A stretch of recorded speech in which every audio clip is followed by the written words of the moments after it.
अस्सलाम वालेकुम, मैं हूं फैसल अली और आप देख रहे हैं मेरा यूट्यूब चैनल। बड़ी डेवलपमेंट हुई है अमेरिका और ईरान के हवाले से, जहां तेहरान न्यूक्लियर डील पर बातचीत का आगाज़ होने जा रहा है अगले हफ्ते ऑस्ट्रिया के दारुल हुकूमत वियना में। और इस एतबार से एक अहम तरीन ट्वीट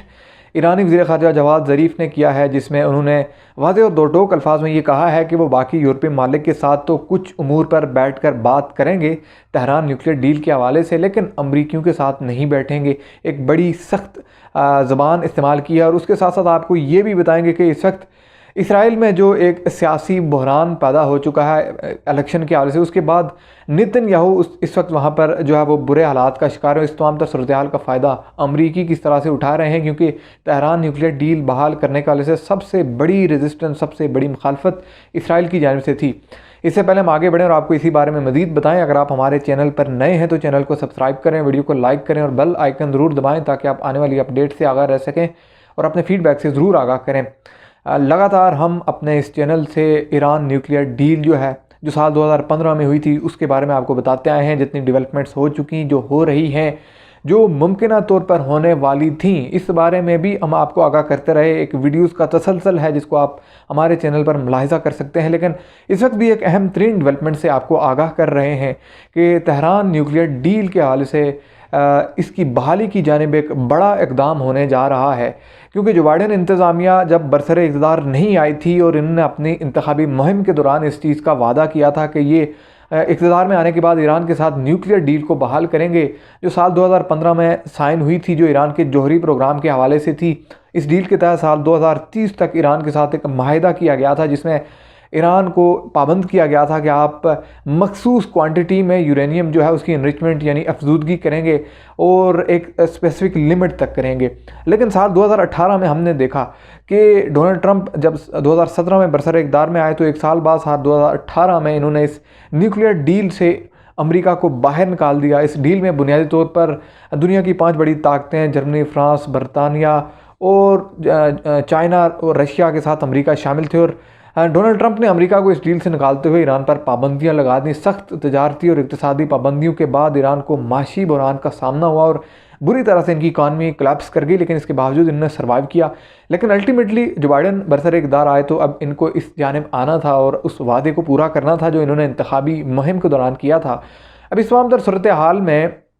जो बाइडेन ने जैसे ही ईरान के साथ न्यूक्लियर डील की बहाली के लिए स्टेप्स लेना शुरू किए, इसराइल से इनको बड़ी रेजिस्टेंस आई। नेतन्याहू दीवार बनकर खड़े हो गए। इनके डिफेंस चीफ, इनकी इंटेलिजेंस के लोग इनको धमकाना शुरू हो गए कि अगर आप ईरान के साथ न्यूक्लियर डील बहाल करेंगे तो आप ये देख लीजिएगा कि उसके बाद हमारा आपका साथ नहीं रहेगा और हम इंडिपेंडेंटली ईरान को निशाना बनाएंगे, इसकी जौहरी तनसीबात को निशाना बनाएंगे। इस एतबार से जो बाइडेन को रिवर्स गेयर लगाना पड़ा, इनको इस फैसले पर नज़रसानी करना पड़ी। लेकिन अल्टीमेटली जब हम देख रहे हैं कि इसराइल में एक पॉलिटिकल क्राइसिस का आगाज़ हुआ, नेतन्याहू का दौरे जो हुकूमत है वो इख्तिताम को पहुंचा, नए वहाँ पर इंतखाबात हुए और अब वहाँ पर एक बहरानी कैफियत है, कोई हुकूमत बन नहीं रही है। नेतन्याहू एक बड़ी अक्सरियत लेने में नाकाम रहे। तो इसके बाद जो बाइडेन इंतज़ामिया थी और जो इनके यूरोपीय इत्तेहादी थे, इनको एक बड़ा ज़बरदस्त मौका मिला, क्योंकि इनको इस वक्त इसराइल की जानिब से बड़ी रेजिस्टेंस नहीं है, क्योंकि नेतन्याहू पावर में नहीं है। तो इस एतबार से इस वक्त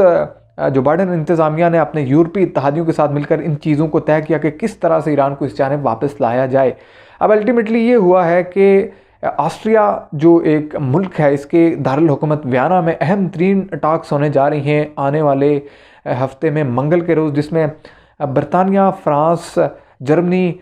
चाइना, रशिया और उसके साथ साथ अमेरिका और ईरान भी शामिल होंगे। लेकिन ईरान और अमेरिका की जो वहाँ पर पार्टिसिपेशन है वो बड़ी डिफरेंट है। वो डिफरेंट इस तरह से है कि जवाद ज़रीफ़ अपने ट्वीट में ये कह चुके हैं कि ये जो ट्यूसडे को सीटिंग होने जा रही है, इसमें हम E3 और ये जो E3 कंट्रीज़ है, जर्मनी, फ्रांस एंड यूके, इनके साथ जो बाकी यूरोपीय मालिक हैं और चाइना और रशिया है, इनके साथ बैठकर इस चीज़ को तय करेंगे कि न्यूक्लियर डील की बहाली की जानिब आने के लिए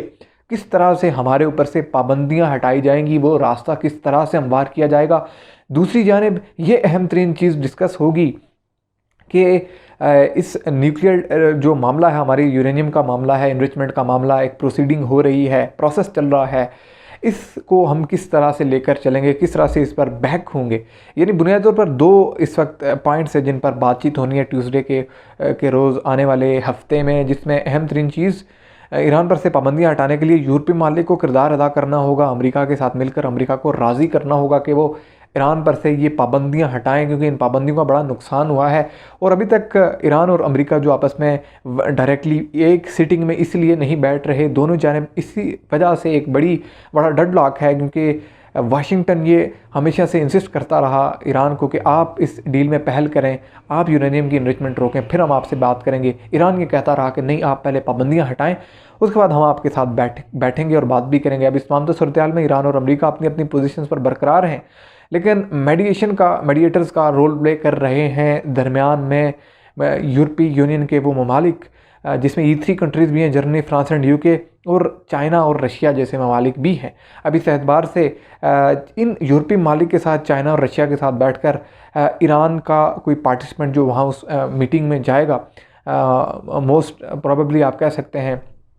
कि जवाद ज़रीफ जाएंगे, वज़ीर ख़ारजा या कोई अहम तरीन लोग जाएंगे, वो वहाँ बैठकर इन उमूर का जायज़ा लेंगे कि आप किस तरह से अमेरिका को राज़ी करेंगे कि वो ईरान पर से पाबंदियाँ हटाएं। और दूसरी जानिब ईरान से ये तावन मांगा जाएगा कि आप किस तरह से अपने न्यूक्लियर प्रोग्राम को कम करेंगे, यूरेनियम की इनरिचमेंट जो 20% पर आप कर रहे हैं वो वापस कम, किस स्टेप के तहत कितने स्टेप्स आप पीछे जाएंगे, और वो माहौल पैदा करेंगे बुनियादी तौर पर जिस माहौल में आपके साथ ये डील बहाल की जाए। अब इस तमाम सूरत हाल में ये अहम तरीन है, लेकिन यहाँ पर सबसे ज़्यादा आपको जो चालाकी नज़र आएगी वो चालाकी नज़र आएगी वाशिंगटन की जानिब से, जो इस वक्त लगातार इस तरह का नैरेटिव बिल्ड कर रहा है इंटरनेशनल मीडिया में कि ईरान रेडी है बातचीत करने के लिए अमेरिका के साथ। लेकिन ईरानियन मीडिया को आप देखें तो वो ये कह रहा है कि जो सैंक्शंस है, पाबंदियां हैं, उनको हटाने से पहले किसी सूरत में भी बातचीत नहीं हो सकती यूनाइटेड स्टेट्स से।